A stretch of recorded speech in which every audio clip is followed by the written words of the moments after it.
अस्सलामुअलैकुम नाज़रीन, तारीख की दुनिया में खुश आमदीद। मुझे डॉक्टर अली कहते हैं और आज की वीडियो में हम आपको दिखाने जा रहे हैं कि आइस एज में इंसान किस तरह से सरवाइव करता रहा। ये आइस एज अब कब दोबारा आने वाला है जिसमें पूरी दुनिया बर्फ में जम जाएगी। वीडियो की तफसील में जाने से पहले हमारे चैनल को सब्सक्राइब कर लीजिए और बेल आइकन को जरूर दबा दीजिएगा ताकि हमारी आने वाली वीडियोस सबसे पहले आप तक पहुंच सके।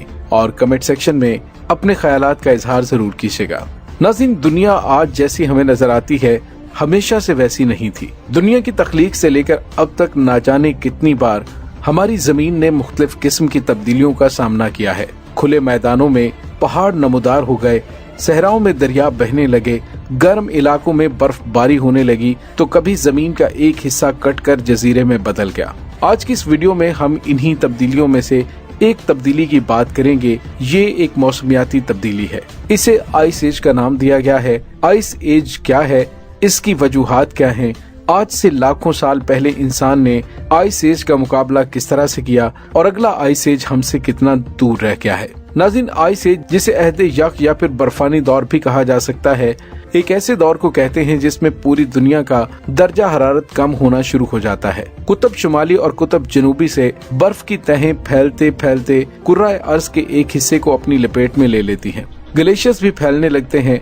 और हर चीज जम जाती है, यहाँ तक कि समुद्रों पर भी बर्फ जम जाती है। अगर आप ये सोच रहे हैं कि ये अहद 2-4 दिन या चंद हफ्तों तक जारी रहता होगा तो आप गलत हैं, क्योंकि आइस एज कई हजारों बल्कि लाखों साल तक जारी रहता है। इस दौरान ताहद्दे निगाह बर्फ ही बर्फ होती है। अलबत्ता आइस एज के बाद एक ऐसा दौर आ जाता है जिसमें सारी बर्फ पिघलने लग जाती है और मौसम फिर से नॉर्मल होना शुरू हो जाता है। लेकिन ऐसा आइस एज एक के बाद कई हजारों लाखों सालों के बाद दोबारा आता है। आइस एज के दौरान कुर्रा अर्ज के शुमाली और जनूबी हिस्सों में पाई जाने वाली बर्फ की तहें फैलने लगती हैं। सर्दियों में पड़ने वाली बर्फ आम तौर पर गर्मियों में पिघल जाती है। अलबत्ता अगर गर्मियों में भी मौसम किसी वजह से गर्म ना रहे तो ये बर्फ गर्मियों में भी पिघल नहीं पाती, बल्कि हर साल सर्दियों में होने वाली बर्फबारी होने के बाद ये बर्फें जमा होती रहती हैं। ऐसा कई साल चलता रहता है, यहाँ तक कि इस जमा होने वाली बर्फ के वजन की वजह से ग्लेशियर्स बहने लगते हैं और इस तरह खुले मैदानों और चरागाहों में झीलें बन जाती हैं जो कि सर्द मौसम में जम जाती हैं और मजीद बर्फबारी के बाद इन पर बर्फ की एक मोटी तह बन जाती है। नाज़रीन, यहाँ से आगाज हो जाता है आइस एज का। खुले मैदान बर्फ से भर जाते हैं। एक अंदाजे के मुताबिक इस बर्फ की तह की मोटाई यानी कि थिकनेस बाज जगहों पर 12,000 फीट से भी ज्यादा हो सकती है। आइस एज का वो टाइम पीरियड जिसमें जमीन का दर्जा हरारत कम होता जाए ग्लेशियल पीरियड कहलाता है। इसके बाद एक इंटरग्लेशियल पीरियड शुरू होता है जिसमें जमीन का दर्जा हरारत बढ़ना शुरू हो जाता है, जिसकी वजह से ये ग्लेशियर और बर्फ पिघलने लगते हैं। नाज़रीन, अब बात करते हैं कि आखिरी आइस एज कब आया था। तहकीकदानों के मुताबिक दुनिया अब तक कम से कम 5 बार बर्फानी दौर से गुजर चुकी है। माहिरीन के मुताबिक इस वक्त हम इंटरग्लेशियल पीरियड से गुजर रहे हैं, यानी अभी दर्जा हरारत बढ़ रहा है। आखिरी आइस एज आज से लाखों साल पहले शुरू हुआ था। इस दौरान दुनिया का दर्जा हरारत कम होता रहा, यहाँ तक कि आज से 24,000 साल पहले इस आइस एज की शिद्दत अपने इंतहा को पहुँच गई थी। इस दौरान शुमाली अमेरिका, शुमाली यूरोप और एशिया के कुछ इलाके मुकम्मल तौर पर बर्फ में ढक गए थे। आज जमीन के 11% रकबे पर ग्लेशियर्स हैं, जबकि उस आइस एज में जमीन के 30% हिस्सा ग्लेशियर्स ने अपनी लपेट में ले रखा था।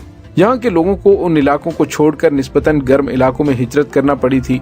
उस बर्फानी दौर के दौरान पूरी दुनिया का औसत दर्जा हरारत 13.7 से कम होकर 7.8 डिग्री सेल्सियस, जबकि आइस एज वाले मखसूस इलाकों का टेम्परेचर -6 से भी कम हो गया था। आखिरकार आज से 12,000 साल पहले ये बर्फानी दौर अपने इख्तिताम को पहुंचा और फिर इंटरग्लेशियल पीरियड शुरू हो गया जो कि आज तक जारी है। नाज़रीन, इंसानों और जानवरों ने आखिरी आइस एज कैसे गुजारा होगा तो आपको बताते चले कि आखिरी आइस एज के दौरान इंसानों को वो सहूलियात मयसर नहीं थी जो आज हमारे पास हैं। आज के दौर में हम सर्दी में स्वेटर पहन लेते हैं, हीटर लगा लेते हैं, लेकिन नाज़रीन हम बात कर रहे हैं आज से हजारों लाखों साल पहले की। तब ना इंसान के पास स्वेटर्स हुआ करते थे, ना ही हीटर। लेकिन नाज़रीन, एक तहकीक के मुताबिक हजारों साल पहले का इंसान आज के इंसान की निस्बत बेहतर तरीके से हालात का मुकाबला कर सकता था। आइस एज शुरू होने से पहले ही आबो हवा और माहौल में मुख्तलिफ तब्दीलियों की वजह से इंसान और जानवर मुहतात हो जाया करते थे। जानवर गर्म इलाकों की तरफ मुंतकिल हो जाया करते थे, अपनी खुराक का बंदोबस्त कर लेते थे और इंसान भी किसी गर्म जगह की तलाश शुरू कर देते थे। कुछ गारों में पनाह ले लेते, सर्दी से बचने के लिए लकड़ियां इकट्ठी करके आग जला लेते। बर्फ से निमटने के लिए उन्होंने खास औजार तैयार कर रखे थे। ये औजार उनको जानवरों के शिकार में भी मदद देते थे। जहाँ भी कोई जानवर नजर आता उसे वो अपना शिकार बना लेते। ये लोग जानवरों की खालों या किसी कपड़े की कई कई तहें खुद पर लपेटते ताकि सर्दी से बच सके। आखिरी आइस एज में कई जानवर जैसे कि मैमोथ, जो कि हाथी नुमा एक जानवर था, टाइगर की एक नायाब किस्म नापैद हो गई थी। दोस्तों, अब बात करते हैं कि आइस एज अब दोबारा कब आएगा। माहिरीन के मुताबिक दुनिया का दर्जा हरारत बढ़ रहा है। आज से 15,000 साल बाद दोबारा से टेम्परेचर में कमी होना शुरू हो जाएगी और जमीन बर्फ में धंस जाएगी। अलबत्ता एक राय ये है कि चूंकि ग्लोबल वार्मिंग की वजह से दुनिया का दर्जा हरारत मामूल से ज्यादा तेजी से बढ़ रहा है, इसलिए शायद आइस एज शुरू होने में 50,000 साल तक का अरसा भी लग सकता है। नाज़रीन, आइस एज आता क्यों है तो इसकी कई वजूहात हो सकती हैं। अलबत्ता इस बर्फानी दौर या फिर आइस एज की बुनियादी वजह तो दर्जा हरारत में कमी है, लेकिन दर्जा हरारत किस वजह से कम होता है, आइए ये जानते हैं। नाज़रीन, आपको ये तो मालूम होगा कि जमीन अपने मदार के गिर्द चक्कर लगा रही है। जमीन के मदार में किसी भी किस्म की तब्दीली जमीन को सूरज से दूर या करीब कर सकती है।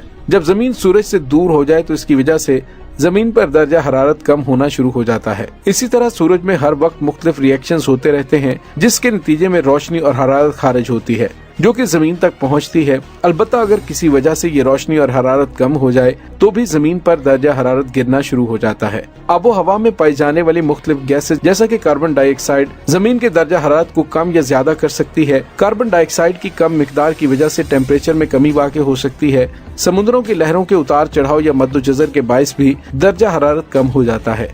इसी तरह नाज़रीन, हमारी दुनिया में बहुत से आतिश फिशां पाए जाते हैं। आतिश फिशानी की वजह से बहुत ज्यादा हरारत पैदा होती है और ये हवा में कार्बन डाइऑक्साइड भी खारिज करते हैं, जिसकी वजह से दर्जा हरारत बढ़ता है। अगर आतिश फिशानी ना हो तो इस वजह से भी दुनिया के टेम्परेचर में कमी होना शुरू हो जाती है। बाद अज़ां आइस एज का सबब ये बन सकती है।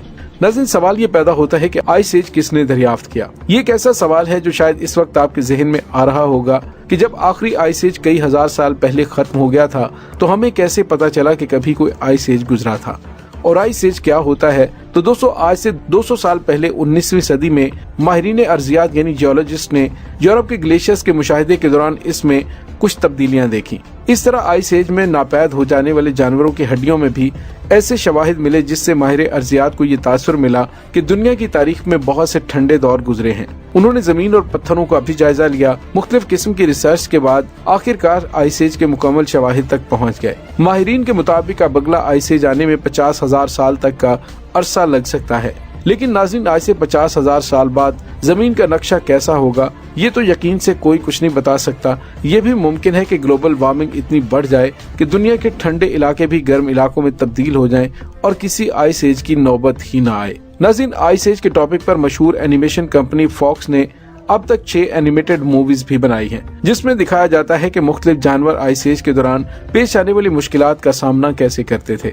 उम्मीद है नाज़रीन आपको हमारी आज की वीडियो पसंद आई होगी। कमेंट सेक्शन में अपने ख्यालात का इजहार जरूर कीजिएगा। इंशाल्लाह बहुत जल्द मिलते हैं एक नई वीडियो में। तब तक के लिए अपना बहुत सारा ख्याल रखिएगा।